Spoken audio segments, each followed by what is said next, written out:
Hi, I'm Helen Bauer, and this is the Heart of Hospice Podcast. The Heart of Hospice Podcast is your source for compassionate and informative discussions about hospice and end-of-life care. I'm a certified hospice and palliative care nurse with over 15 years of experience. Whether you're a caregiver, someone with a serious illness, or you simply need to know more about hospice care, this podcast is for you. Join me as we explore all the aspects of hospice, from the details of caregiving to the emotional and spiritual dimensions of end-of-life journeys. For more resources and to connect with me, visit theheartofhospice.com and find us on Facebook, Instagram, and LinkedIn. Keep listening for today's episode.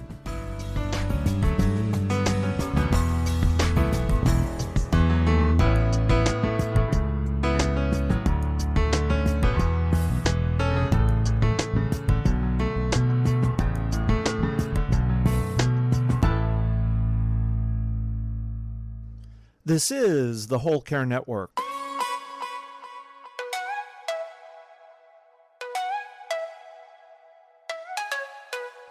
Helping you tell your story one podcast at a time. Content presented in the following podcast is for information purposes only. Views and opinions expressed in this podcast are solely those of the host and guest and may not represent the views and opinions of the Whole Care Network. Always consult with your physician for any medical advice, and always consult with your attorney for any legal advice. And thank you for listening to the Whole Care Network.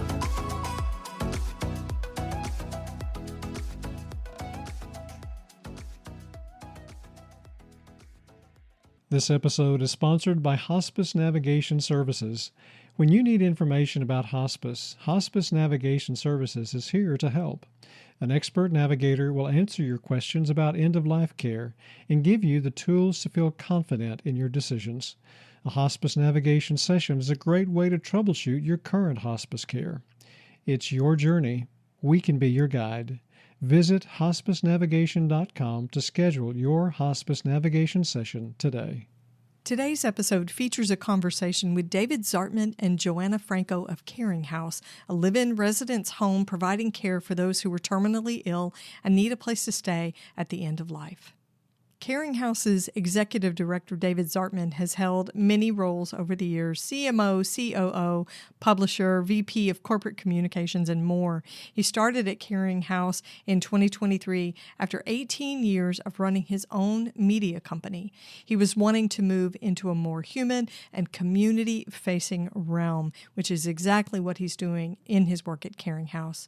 Joanna Franco joined Caring House as the resident care manager in 2021. After having 15 years of experience as both a caregiver and a resident care coordinator and manager. In her role as resident care manager, Joanna oversees the referral and admission process as well as many other tasks.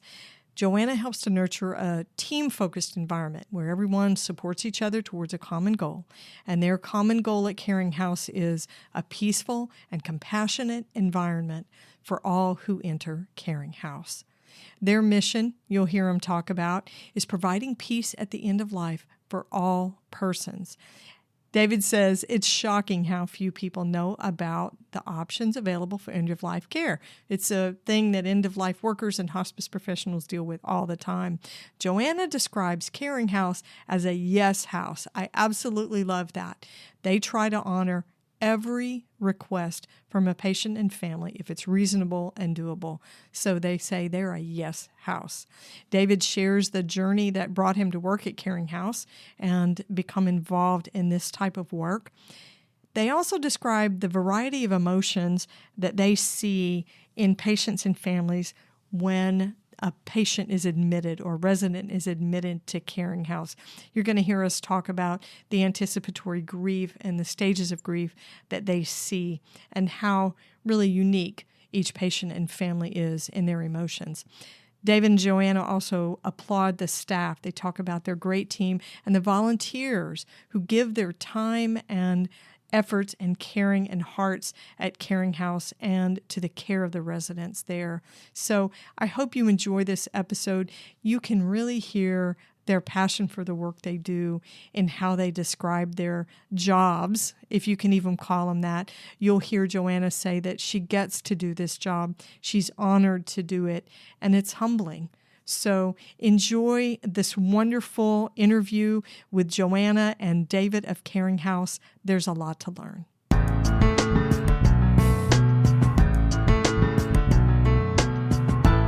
David and Joanna from Caring House, welcome to the Heart of Hospice Podcast. Thank you, Helen. Excited to be here. Thank you so much for having us. I'm so glad to have you guys here. We're going to jump in with an icebreaker question because I like to spring that on my guests. I don't send those questions to you just because I'm a little mean. But it's a good question, and it's going to speak to the interview and the things we're going to talk about Caring House. So I'm going to start with you, Joanna. Use one word to describe how you feel about your work. That's a good question. I feel honored about doing my work. It is an honor, truly, to be able to be present in this stage of life for so many people. Oh. So to me, it's just very honorable and special and humbling, I would say, because we get to live through the families, losing a loved one, going through a devastating diagnosis, and for them to let us be part of that is wonderful to me. I love that. I think people don't realize that. People that don't work in this kind of industry, work with those who are dying, they don't get that because it just sounds sad from the outside, but it's really not. 100%. Yeah. Okay, David, your turn. Use one word to describe how you feel about your work. It's such a great question. For me, as I was thinking about it and hearing Joanna's excellent answer, I was going to say and will say the word deep, because it's so deep, all the parts of what we're doing, at least to me. We're interacting with people who are terminally ill, who are dying. We're talking to their families, interacting with their families, and none of that is shallow. Every bit of it is very deep and very present, and it's powerful. I guess that's a lot of words I could use there, but to me, it's just very deep. Every day I come to work, I feel like this is some deep work that I'm doing, and I want to give it my all. So I really love that, and I really try to stay present in that feeling of being very deep.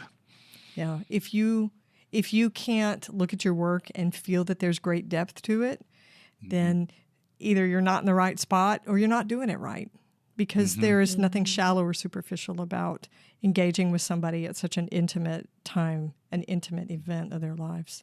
Interesting. Very great answers. I love it. Okay, David, we're going to start with you and we're going to dig into Caring House. Tell me about the mission and the work that your team is doing there in the community. So the mission of Caring House is peace at the end of life for all persons.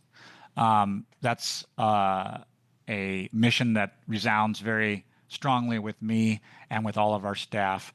And I think that it has slowly worked into the community. So moving to your second part of the question, the work we do in the community, all of us are trying to do, we're trying to do a lot of things. The first part is education and just letting people know about end-of-life care, about hospice care, palliative care, respite. Even though we are a hospice house, we're always kind of shocked at how little people in the community are aware of the options for those and similar themes of end of life. So a lot of it is trying to do outreach, going to community meetings, to churches, to the local hospitals, doing it through social media and that sort of thing. Whether or not someone comes to Caring House is not important. It's that they're learning that they have options beyond what has been sort of the norm for many, many decades. So that's a vast part of our work. And then, of course, the second part, which I would throw over to Joanna in a moment, is the work we're doing in the community is once a person and their families come to Caring House, to give them 2,000% of our attention to make sure that that line peace at the end of life comes true for them. And that's what our main mission and the work we're doing in a nutshell is to me. Yeah, education is a huge part of what we do. Joanna, what would you add to that? I would say the same. We do believe the mission is to provide peace at the end of life. So we will make sure, like David said, 2000%, make sure that we're providing that support to the family, to the resident, so that they don't feel any. We're going to try to take away as much stress around it from them. So we're a yes house. There's never a no, no matter what, as long as we can do it, we're going to make sure the family feels comfortable, the family feels safe, and there's the support there for them so that they don't have any additional stress to what they're going through already. I love that. Hearing yes after so many no's. No, there's no more treatment. No, we don't cover that. No, those aren't services we provide. No, there's no caregiving support. And that's what you guys do.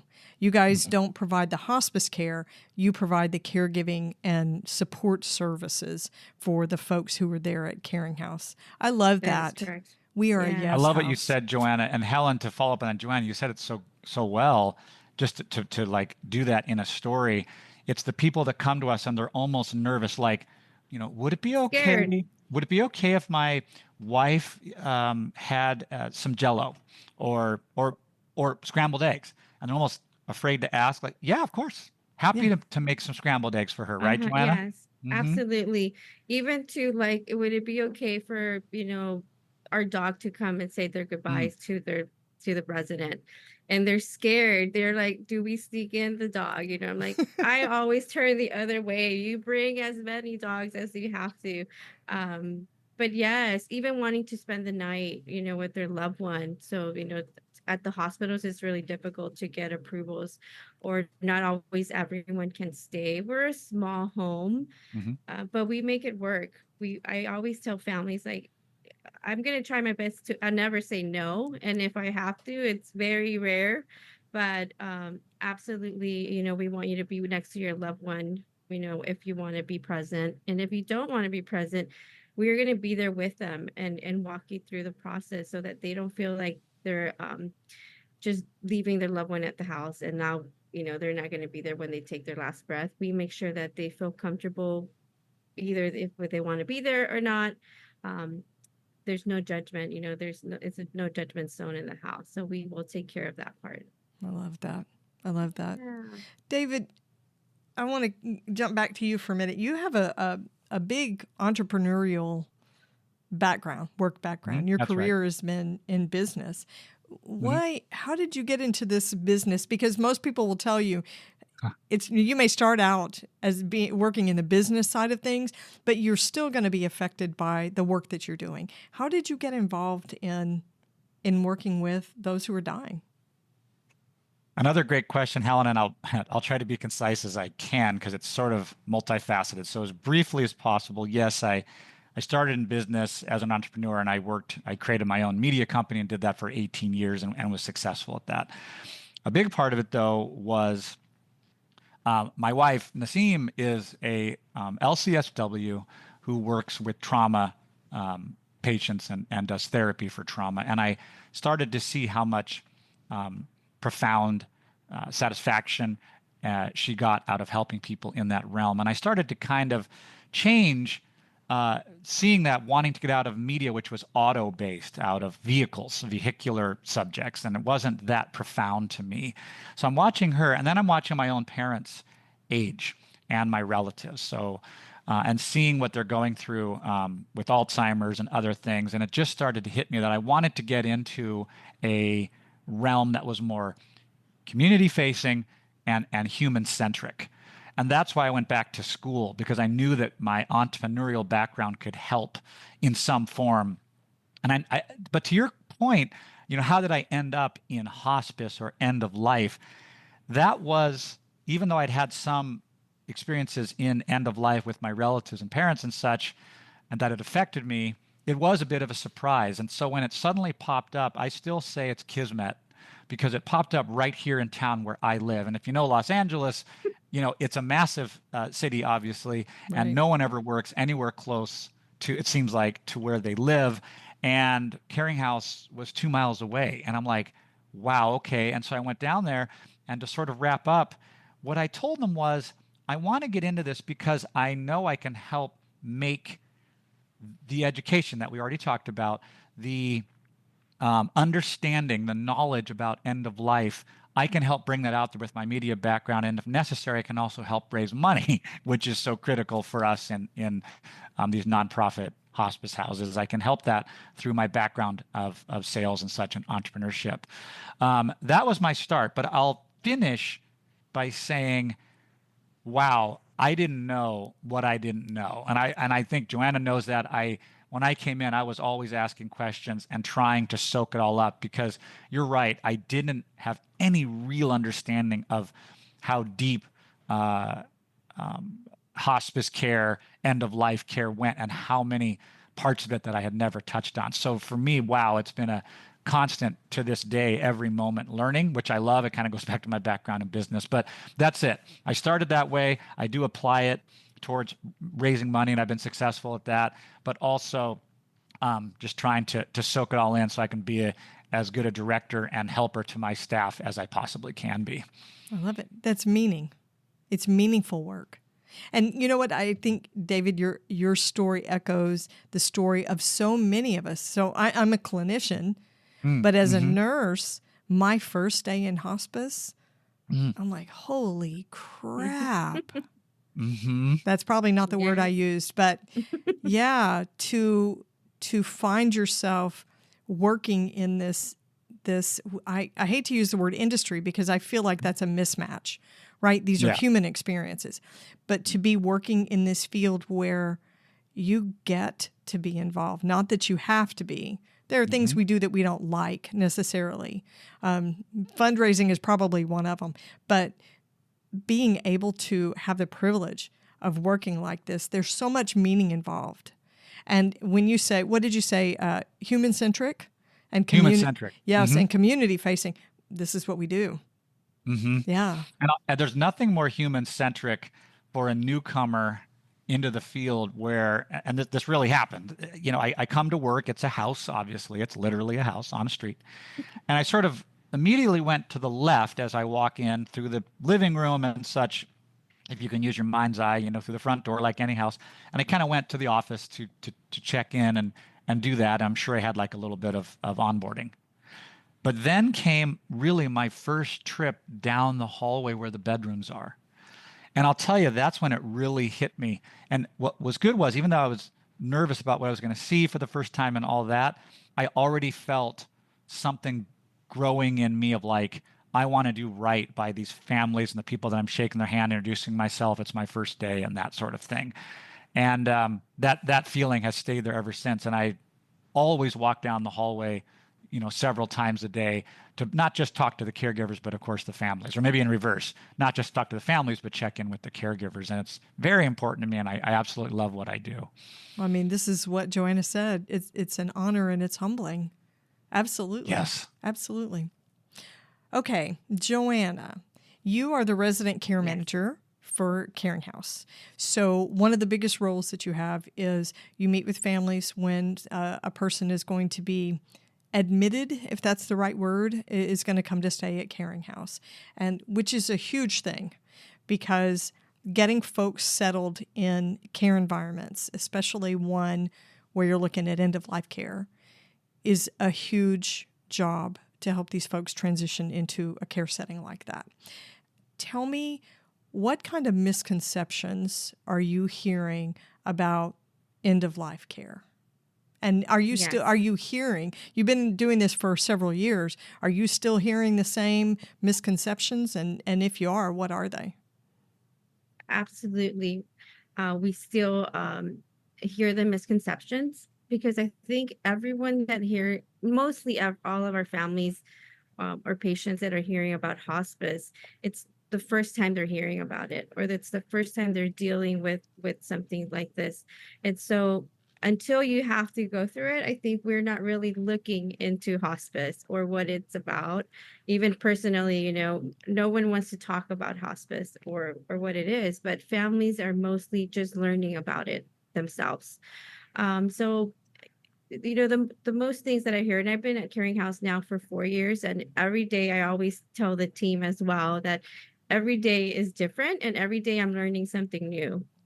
Because it's never the same. We could have the same type of situation, the same diagnosis, um, but it's always different. Every patient is different with how they're going to go through this process. And so, one of the things that I do see a lot is with the hospice diagnosis is to be enrolled, it's 6 months. You have a prognosis of 6 months. And so, families, because the doctors, the way they present it, it's like, oh, you have to be enrolled, you have to have a prognosis of 6 months. And so when they come to me, they feel like they still have 6 months, to do all the things they needed to do or to spend time with their loved ones. And so sometimes I have to kind of, and I don't have a medical background myself, but I have to kind of guide them and say, actually, we're looking at maybe 3 months, or sometimes, most definitely, it's less than that. So, because Caring House is designed for the very end, for someone to come to us, they have to be at that prognosis of about, I would say, a month or less. Our average length of stay is 14 days or less. So someone coming to us, we already know they meet that criteria, and not the family doesn't necessarily has been informed about it, even though they've already enrolled on hospice. When they come to me, they still feel like they have some time left, and so a lot of education about that, a lot about education about, what is hospice, and is hospice mean that we're going to give morphine and now they're going to pass away quicker? That's a big Right. one. They Yeah. always think like, oh, we start the morphine, that means they're going to go faster. So we have to educate, that does not make it go faster. It really helps their comfort, but it's not a large dose or fatal dose that we're giving. And we have a lot of conversations about when they come to Caring House, because they know it's the end, right? Coming into our home, they know they're not going to come out of there or not going to get better at some point. So we have that hard conversation. And I see it with a lot of families where, they feel a sense of relief when they come in and they feel like, okay, we're here and now we're going to go through this last phase, or they're scared because they know it's the end. And it's difficult. So we have a lot of those conversations as well. Yeah, the time thing, I think the prognosis is a sticking point for a lot of folks, because they've heard the word hospice and they know that it's the last section of medical care that you're going to get, right, inside a healthcare system. But we have a tendency to use those words, 6-month prognosis. Well, what does that really mean for people? And that's I don't want to say it's a guideline, but it's not a hard and fast. You get up to 6 months and then you die. The 6 months is a very well educated guesstimate, and for a lot of people, if you don't make the 6 months, somehow that's a failure. Or if you've exceeded the 6 months, well, then somebody failed there as well with what they told you. So I do also think that it's really difficult for a lot of families to just accept those things. There's a lot of emotion tied to it. And Yes. The morphine one is a big deal.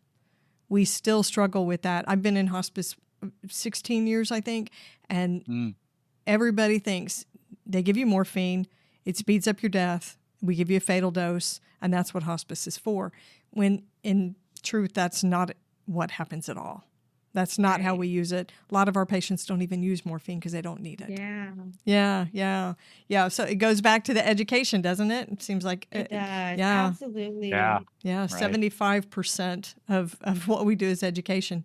So with all this psychosocial stuff going on and all the education and support you're providing, Joanna, what kind of emotions do you see families and patients dealing with? I would say it varies. It can go from like angry, they're angry, they're upset. Why me? It's a lot of families we deal with, but also residents if they're still very alert oriented when they're coming into us. It's usually someone that went to the emergency room for a regular, stomach ache or some type of discomfort, and at the emergency room they tell them they have this you know terrible diagnosis, and now you're on hospice and you have a month less to live. So it's always, why me? So we go through a lot of like anger, a lot of denial. It can be happening to me. I'm still very young. um, my dad's still very young. They were perfectly fine last week. How are we going through this now? Today, why, how are we here now? We deal with a lot of sadness, guilt. I would say guilt is a big one. Families feel like, oh, if I would have done this differently, if I would have done that, we wouldn't be in this situation. I think too, because when we hear hospice or end of life, we always can think about maybe a grandma or grandpa or an 80-year-old, 100-year-old, right? But it's not Right. always the case. I have a lot of people that just retired and they're getting ready to live their retirement, and then they have this terrible diagnosis, and it's like, wow, I was just going to start living and now I'm going to die. So we get a lot of angry, a lot of resentment. um, we deal with the whole family, so there's a lot of different dynamics when someone comes on board. So we have to treat everyone differently and go with their feelings. We validate their feelings. We don't question them. We don't tell them they shouldn't feel a certain way about something. We listen, and we let them, share with us how they're feeling, but we don't give our own personal opinion of how they should be feeling. So if they're angry, we'll be angry with them. If they're, whatever helps to get them through the process, we're there with them the same way. Which I think, Joanna and Helen, I think also really illuminates just how important having experienced and caring caregivers is in this realm of end of life. I somewhat posit that it really takes a specific type of person because, Joanna, like you're saying, you're dealing with so many really powerful and raw and completely valid emotions. And the caregivers are the tip of the spear for that. Wouldn't you say, Joanna? And they have to be able to deal with that. Absolutely. Yeah. They come to the families come to us, so we always talk about that as well with the team. It's, you know, they they come to us for reassurance or for validation because we're the ones that are there with them. So, if someone has an outburst of anger and they're fighting with each other, siblings are upset because they don't necessarily agree with the treatment plans, and the family, they'll look up to us and, is this okay? And absolutely, we can talk about it. And so, yeah, the caregivers are the ones that are getting all of this information from the families, and we try to manage this the best we can. And if there's something we're not able or comfortable helping with, then we reach out to the hospice agency. They'll send a social worker as well, the chaplains. There's a whole team behind this family, and we utilize all those services for them as well. I think that's wonderful. So you've got Yeah. residents who are coming in to stay at Caring House, and you provide caregiving services, not clinical services. And in addition, they have a whole hospice team that's taking care of them as well. Absolutely. Yeah, that's amazing. So, I mean, everything you're talking about is just grief. It's anticipatory grief, which is all the nasty, messy ball of emotions that come with that. And maybe today or maybe right this hour, here's your emotion, and the next hour you got something else coming at you. It's very human. It's a very human experience. We're going to break for just a minute. This isn't the end of the episode. There's more to come, so stay connected. This episode is sponsored by Hospice Navigation Services. If you or someone you care about is dealing with a life-limiting illness, you need a guide. Hospice Navigation Services is here to help you get the best end-of-life care possible. We understand the importance of personalized, experienced support. Hospice navigators provide one-on-one support over the phone or through video calls to guide you every step of the way. They'll answer your questions, explain what hospice care looks like, and give you the tools to feel confident in your decisions. Whether you're planning ahead or you have an urgent need, Hospice Navigation Services helps you and your family understand your options for end-of-life care. A hospice navigation session is a great way to troubleshoot your current hospice care and get answers to your questions. You don't have to go through this alone. You deserve compassionate support and guidance for your end-of-life experience. Hospice Navigation Services can be your guide. To book your hospice navigation session and receive your free guide to end-of-life care, visit our website at hospicenavigation.com. It's your journey. Hospice Navigation Services can be your guide. So, David, I'll toss this one out to you. Tell me about a memory of a patient or a family that has really stuck with you, somebody that you guys took care of at Caring House. There's probably two of them that really stood out. One was a 104-year-old man, lovely gentleman.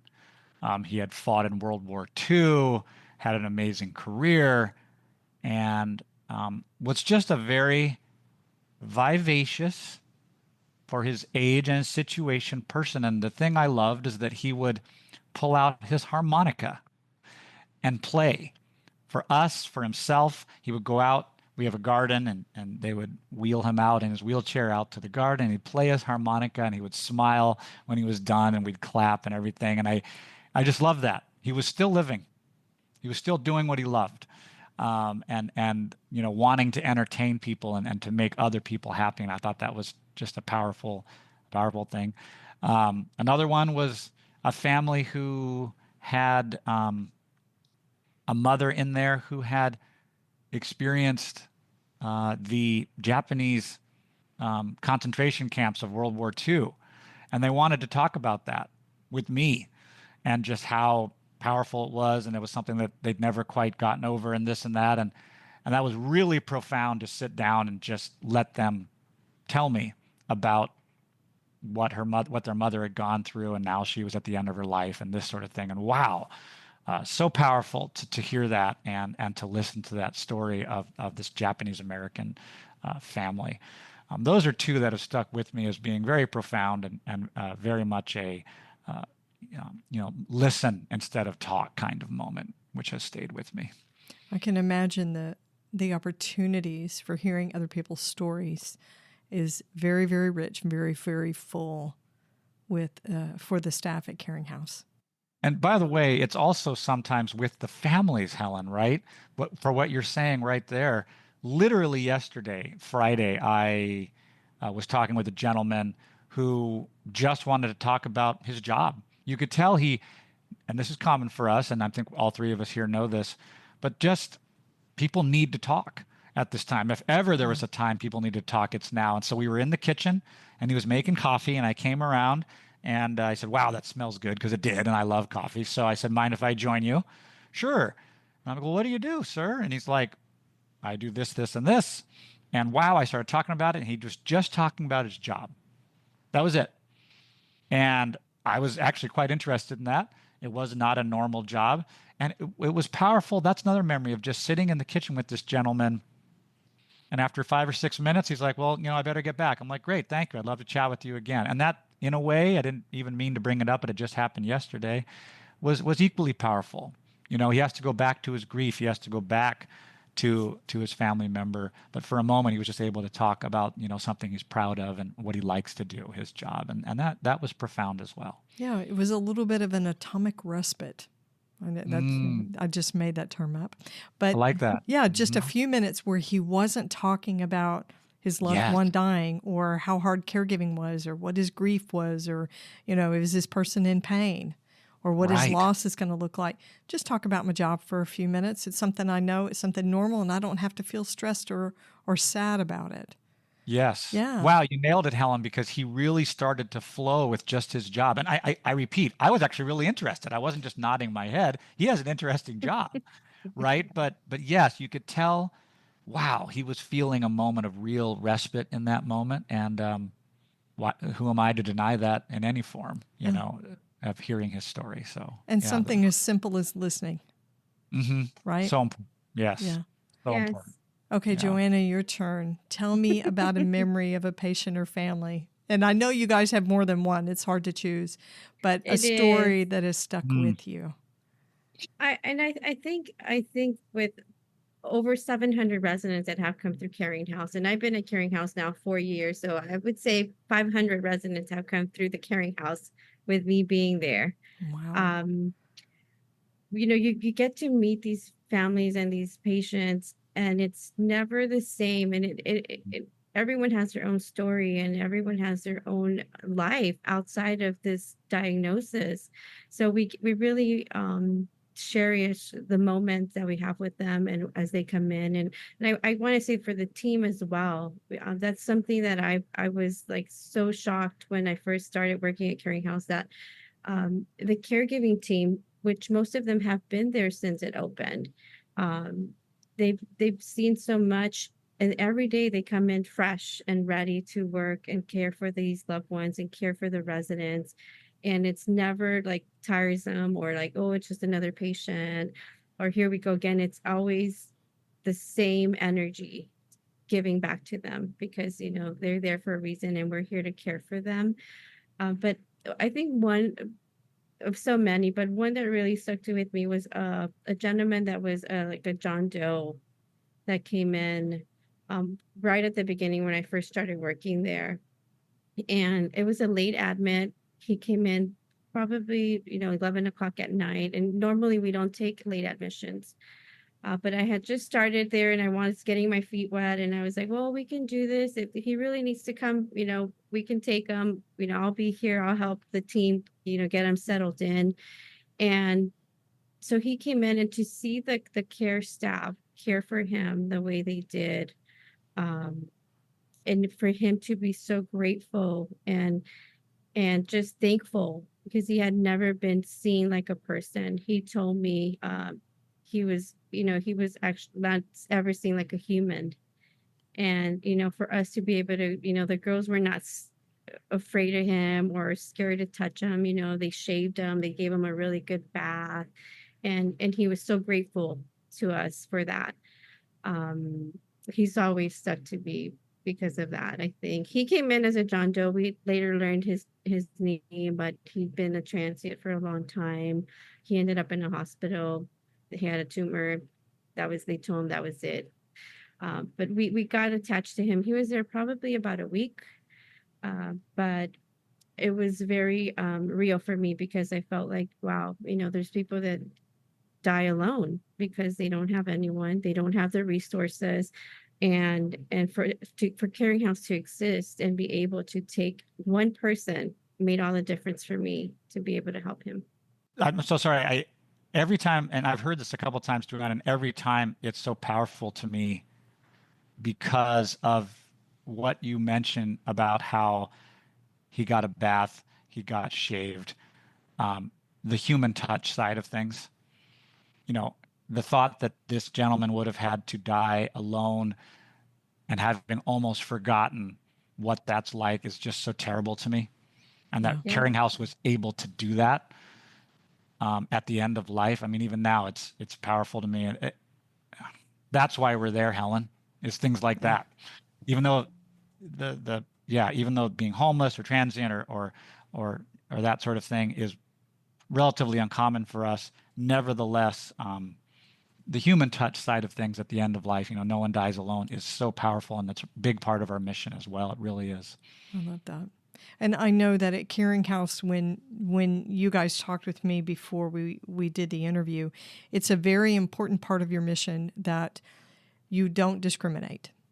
You've got folks that come in from all different income levels and different walks of life. You have folks that have been unhoused, living on the streets, folks out of the LGBTQ community, a very diverse population that you serve. And I love that that's part of your mission, because really that truly is the heart of end-of-life care. Everybody dies. Doesn't really matter what your story was.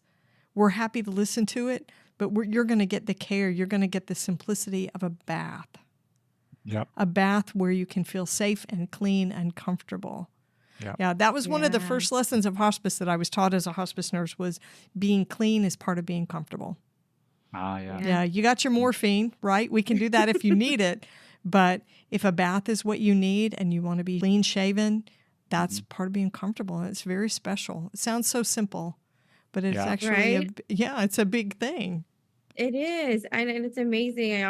I get chills, talking about it, because it makes all the difference, for them. It makes all the difference to get a shower. If they've been in the hospital for a few weeks, a month, they haven't had a shower, we'll do whatever we can to get them in the shower, let them feel that water run through their hair, and it just and it's something so simple that, any of us can do, and it takes no time at all. So it's our pleasure and our honor to be able to do that for them, whatever we can. Yeah. And the family doesn't have to help with that part of it. The Unless exhaustion. they want to. Right. Yeah, unless they want to be a part of it. But for a lot of folks, so I have to admit, my mom's 92.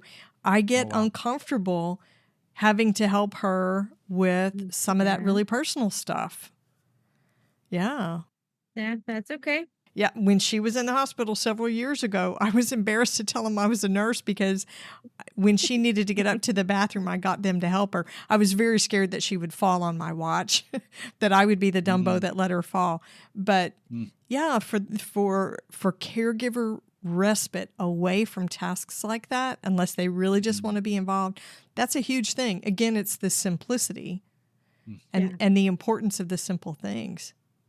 We always tell families as well, like if they wanted to spend the night, we always say, like, we really want you to go home and have a good rest and be, and feel comfortable leaving your loved one here. Like, we don't mind you sleeping over, but if you can go home and rest and take a good shower yourself and then come back in the morning, that's great as well.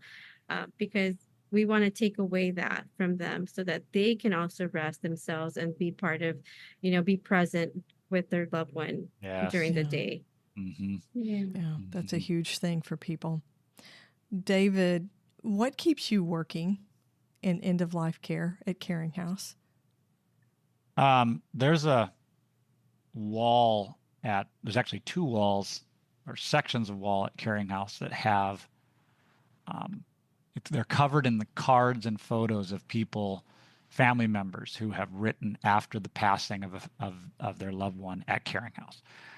I read those quite often, and that's what keeps me going in part, is that I'm part of a much bigger and important mission than I ever could have dreamed I'd be in. I really feel it's a calling to take all my background and skills, as well as what comes out of my heart and out of my soul as a human being, and send that on to people who are in this place of hospice care, of end of life care. That's it. That's what keeps me going, is looking up there and seeing, thank you so much for taking care of my husband or wife. Thank you for what the caregivers did. Thank you for making, like Joanna just said, thank you for giving us some time just to be with our loved one. I want to make sure that we cover the, figuratively or literally, every square inch of Caring House, such as it is, with messages like that, because that means we're getting peace at the end of life for people. And there's nothing more powerful for me. And my goal every day is to make the life and tasks and work of the caregivers there as easy as possible, with as few roadblocks and such, so that they can continue what they're doing to help Joanna. And Joanna really needs very little help from me, but Joanna, is there anything I can do to make, your life easier, so that we can keep this going like it is and helping people? It's so powerful. We all know, all three of us, Helen, 16 years, like you said, in hospice care. That's amazing. I mean, I've been in it for 2 years and only. And I spent a lot of time every day thinking, what can I do today? What 1% minimum can I do today to change things? I love it. Okay, Joanna, what keeps you after 4 years? What keeps you working in end-of-life care at Caring House? For me, honestly, it doesn't feel like work. Oh, Coming to Caring House, nice. like David mentioned, it's a house. So I get to leave my home and go into this other home that's beautiful. It's calm, it's peaceful. There's no chaos, so it doesn't feel like real work. It really feels like we're making a difference with our families, with the team. We have a great team. We couldn't do it without them. I could definitely not do my job without the care staff. Um, we lost one of our care staffs, and I wanted to mention her, Sandra, last year, November, and she'd been there for 10, since Caring House opened, and I learned so much from her. She was the assistant resident care manager, but she was my mentor to walk me through hospice and the end of life and how we care for someone at that stage, not only emotionally or financially. How do we help this patient financially? But just the end of everything that has to do with the end of life process, and being present with everyone. So she keeps me there. I think I'm going to continue this mission with her as well, because she lived and breathed Caring House. I think all of the girls at Caring House do. Everyone there believes in the mission and believes that we're making a difference every day in someone's life. So it doesn't feel like work. I And love it's that. not sad. No. Everyone thinks it's a sad place to work at. I got a lot of heat from my family, the first month when I said, "Oh, I'm going to this great place. It's called Caring House." And the minute you say, "Oh, it's a hospice home." Oh my gosh, how can you do hospice? You're so anxious. You're going to be scared. Um, it's never been scary. It's never been scary. And we see at least 8 or 9 passings per month. So we see death every day, and it's never scary. It's always very dignified and Yes. special, and to be present in that, it doesn't feel like work. I mean, these Yeah. last 4 years feel very light on me. I think the hardest thing we've had to go through was losing Sandra since I've been working there. Um, Other than that, work related, it's very light. Well said. Yeah. I love Yeah. that. I love that. What a nice tribute. What a nice tribute Thank to you. basically someone who's part of your work family. Because it's different when you work in end-of-life care. I've worked in other Yeah. silos of nursing, and it's not the same. The way we bond over these things that we do is very different. So, okay, David, Yes. anybody listening who would like to honor someone by donating to Caring House, which is what we would want you to do. We want you to thrive out there in Torrance, California, and you can donate from wherever you want to. But if you feel led, someone feels led, if they're listening, to donate in memory of someone or in honor of someone, or just because they believe in the mission of the work that you're doing, how can they support Caring House? Thank you for bringing it up, and to everyone listening out there, wherever you may be, thank you for supporting any kind of hospice. For Caring House in particular, you can just go to our website. It is yourcaringhouse.org, and you can read about what we do here in Southern California since 2016 when we opened our doors. But I, of course, and Joanna and Helen, we're all in the same boat. We encourage you to seek out and learn about your local hospice and end-of-life care facilities and such that you may have, and support them as well. It's a very important mission that we have, and we'd love your support. We're the only nonprofit residence care in Southern California. So we are fulfilling a very important social need and a very niche one that is very, very important. So we can definitely use any and all help, again, at our website, which is just yourcaringhouse.org. So thank you for that opportunity, Helen, to mention that. Thank you so much. My pleasure. We're going to have a link to the website in the show notes. So if you're listening and you're interested in donating and supporting the work that Caring House is doing, you'll be able to go straight to the website from the show notes. Joanna and David, thank you so much for having this conversation with me.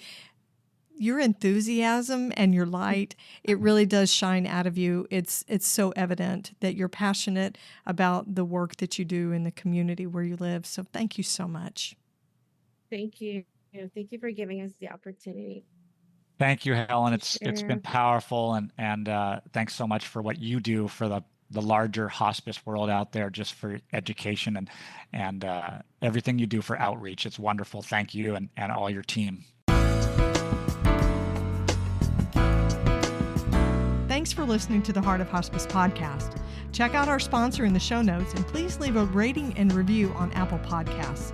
We would appreciate it if you would share this episode with your friends and family and anyone who needs to know more about hospice. Connect with us on Facebook, Instagram, and LinkedIn.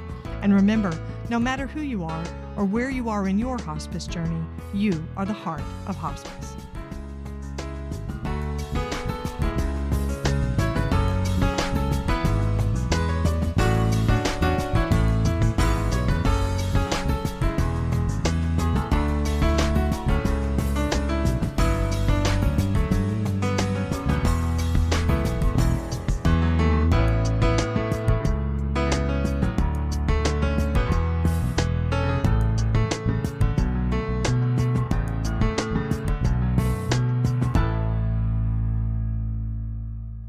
This is the Whole Care Network.